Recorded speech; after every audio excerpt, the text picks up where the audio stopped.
Hello everyone, it's Shane Kanto, your Wasteland reviewer, and I'm here to review David Fincher's new thriller, The Killer.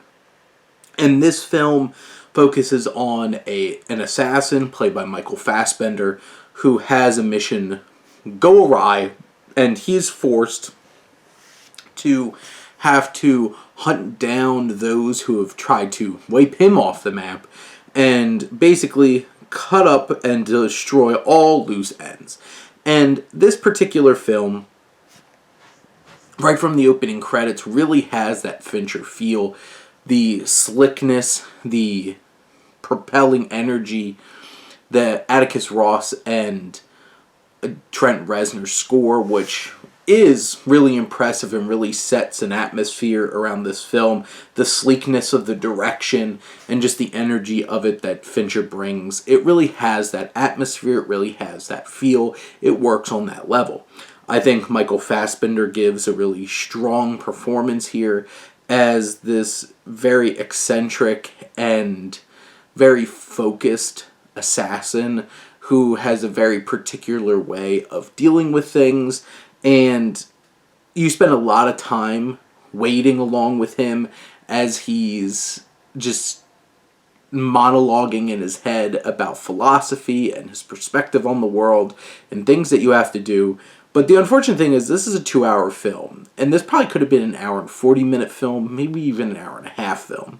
There's so much time that just feels like it doesn't amount to much in terms of like getting from one place to another or just waiting. And yeah, you get to hear Michael Fassbender deliver all these lines of dialogue over voiceover, but it doesn't really add much to the film.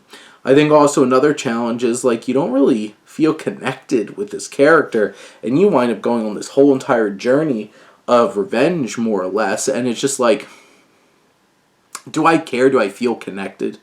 There are some really talented actors like Tilda Swinton, Charles Parnell, Arliss Howard, who pop up along the way as these people that the killer tries to find in the aftermath of this botched job.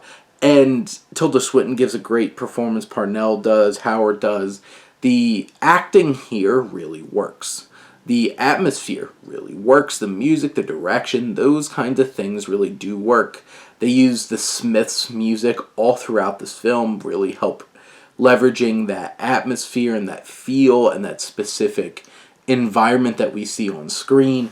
But it's just one of those things where you're at a distance, and there's definitely a lot of times where you're just not as much engaged. You do get a lot to understand about this character through this monologuing in their head, this dialogue, and Fassbender does a really great job of selling those elements. It's just a matter of, is this really that interesting? And it really pushes you to see if this is something really worth like sitting through. And in the end, I think it definitely has the energy. There's a really intense, insane action sequence at one point towards the middle of this film that's really impressive.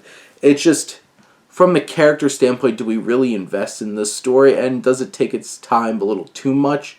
Sure, but there's still plenty of elements that really make this worthwhile watch over on Netflix. But those are my thoughts on The Killer. Let me know what you think. Let's talk some movies. But thank you as always for tuning in and supporting your Wasteland reviewer.